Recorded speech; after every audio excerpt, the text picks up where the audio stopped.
Welcome, friends and viewers, to our noble lineage on Supreme Master Television for part 1 of With God's Love, Christian Vegetarian Association. The message of loving stewardship and friendship towards animals as expounded in the Christian Bible has been carried out throughout the ages with animal-loving saints such as Saint Kevin of Ireland, Saint Seraphim of Sarov, and Saint Francis of Assisi. In modern times, we can find these loving values, principles and actions in ever-growing numbers of people and organizations around the world. As the consciousness of the world elevates, lifestyles also change. People become more aware of the impact of their actions and choices, particularly on the precarious state of our planet. Recent years have witnessed more people turning to purer plant-based diets. As a result, vegetarian organizations are dotting the globe in rising numbers. One of such organizations is the Christian Vegetarian Association, or CVA. The Christian Vegetarian Association is an international, non-denominational ministry dedicated to respectfully promote healthy, Christ-centered and God-honoring lifestyles among Christians. The organization achieves this through websites, lectures, Bible study, discussion groups, and leaflet distribution. Following is a short video CVA has produced to address some of the sensitive topics regarding one's diet, well-being, and ethics. Have you ever thought about how our bodies are well suited to a plant-based diet? After all, Adam, Eve, and all the creatures in the Garden of Eden were vegetarian. However, most of us eat lots of animal foods laden with hormones and antibiotics and high in saturated fat and cholesterol. Research has shown that animal foods are largely responsible for modern epidemics of heart disease, obesity, diabetes, and certain cancers. Grains, beans, vegetables, nuts, and other plant foods help us live healthier and longer. Everything belongs to God, and we are called to be good stewards of God's creation. Yet factory farming causes great misery for 10 billion land animals per year from stressful crowding, painful mutilations without pain relief, and denial of all the natural behaviors God designed animals to have. We Christians are called to be loving and compassionate. Please contact the Christian Vegetarian Association to learn how you can help yourself and the world by choosing tasty, nutritious, plant-based foods. The Christian Vegetarian Association of the United Kingdom was started in September 2004. Members of the Christian Veg for Lent team realized that the time had come to expand the aims and endeavors of Christian vegetarian advocacy beyond the limits of the Lenten period. Throughout the Christian calendar, the CVA encourages and supports all Christians, irrespective of their denomination, to be caring and considerate towards every one of God's creatures. They see the plant-based diet as a reflection of their faith in God, who is essence of love, kindness, and peace. Supreme Master Television had the pleasure of travelling to the beautiful All Saints Church in God's Hill on England's Isle of Wight. There we met with Father John Ryder, an Anglican priest and spokesperson for the organisation. All Saints Church is one of the most photographed parish churches in the United Kingdom and houses the biggest medieval auditorium on the island. It was in this beautiful setting that Father John told us more about the Christian Vegetarian Association of the United Kingdom and its noble, compassionate message. The main point of having a Christian vegetarian society is to put forward our belief to our fellow Christians that it is not only acceptable, but really our duty to be vegetarian. So many Christians find this difficult or think it is peculiar or unchristian.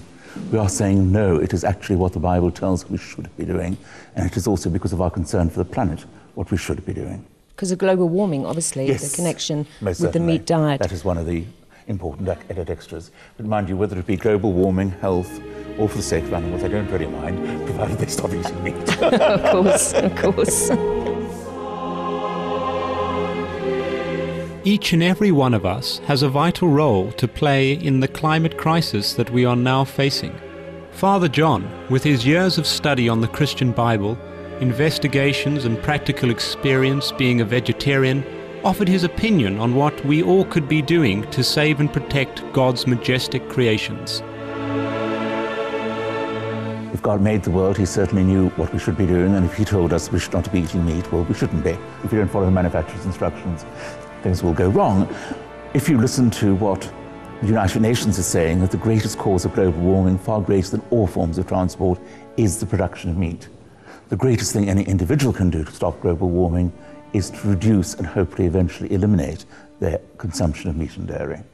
But even if they cut down 1 day a week, it will have a significant positive effect.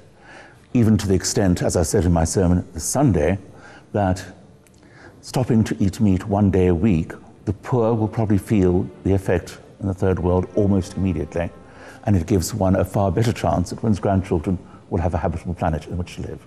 I was at a very, very interesting conference last year in London that had representatives from all the different faiths in the United Kingdom, Jains, Hindus, Buddhists, but also spiritualists, Christians, Muslims, just about everything you could think of, really, all giving the same message that not only does God love all his creatures, not just the humans, but if global warming is in any sense to be stopped, we need to stop meat animals for consumption. Yes.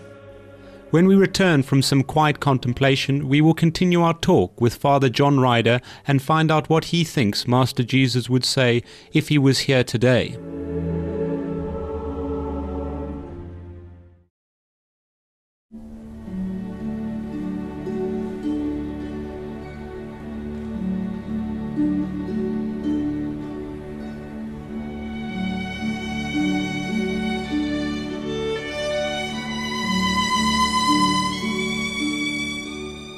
Welcome back to our noble lineage for our program on With God's Love, Christian Vegetarian Association, and our talk with Father John Ryder, Anglican priest and spokesperson for the organization.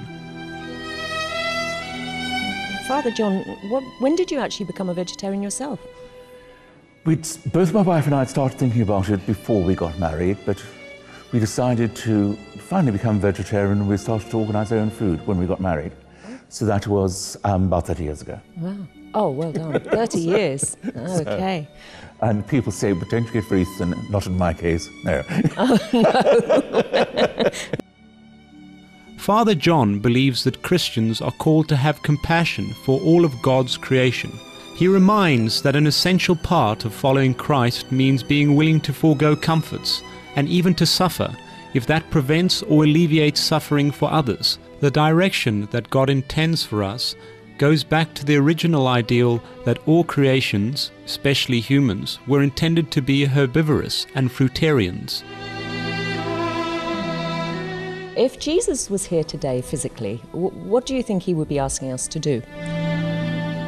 I think he'd be asking us to look at the effect that our overconsumption in the first world is having both on the planet and on the poor in the third world. And that would require, even apart from what I believe his love for all creatures, even the animals, that requires us to give up eating meat for no other reason but to slow down global warming and to provide enough food for the poor in the third world. By following the example of Lord Jesus, Father John states that implementing peace through tolerance and understanding of other faiths is a job for all of us to take part. The Christian Vegetarian Association believes that the adoption of a caring, healthy, cruelty-free, plant-based diet can be the most vital means of alleviating world hunger and creating a more ecologically sound and harmonious society. And do you think that actually switching to this diet would accelerate peace amongst all nations and faiths? Yes, I think so, because if nothing else, majority of the meat produced in factory farms and stored in commercial abattoirs has huge amounts of hormone levels in them, which does not go for peace in anybody's life. Most certainly the health benefits are very clear. Yes. Vastly less incidence of cancer is one of the largest issues in that, apart from also a far lower level of incidence of cardiovascular disease. Are these things that are scientifically incontrovertible in the advantages of following a vegetarian diet.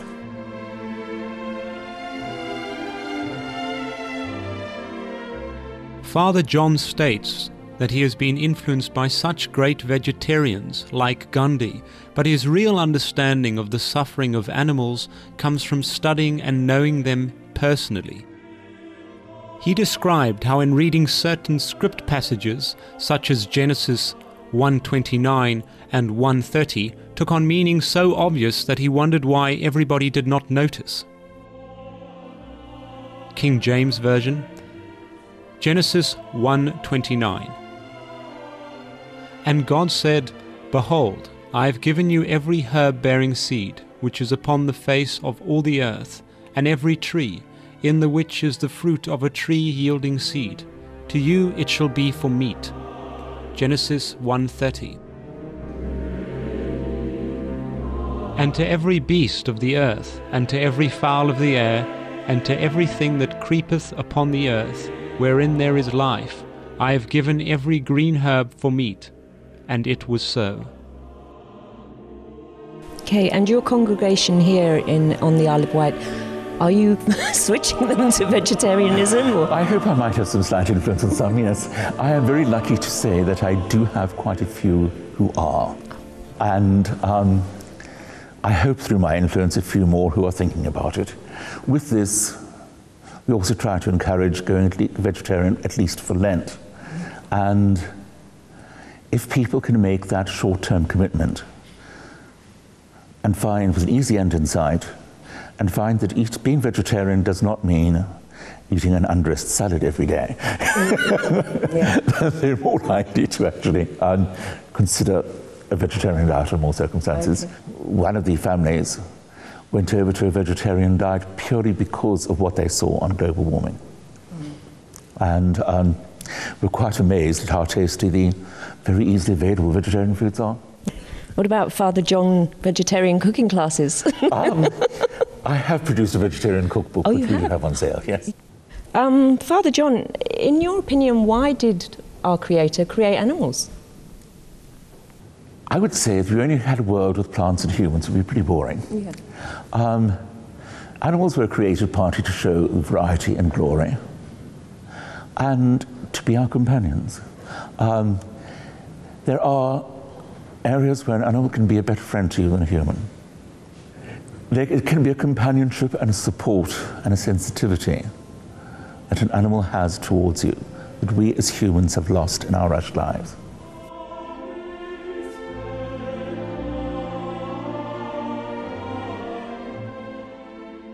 Gentle-hearted viewers, we enjoyed your presence for our enlightening interview with Father John Ryder, spokesperson for the Christian Vegetarian Association of the United Kingdom. Be sure to join us again next week on Our Noble Lineage for part 2 of With God's Love, Christian Vegetarian Association. May these thoughtful messages from our esteemed Christian brethren inspire kindness and noble sentiments towards all of God's created fellow beings.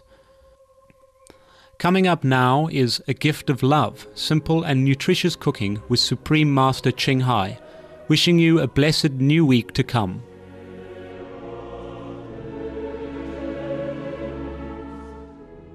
For more details, please visit www.suprememastertv.com/VEG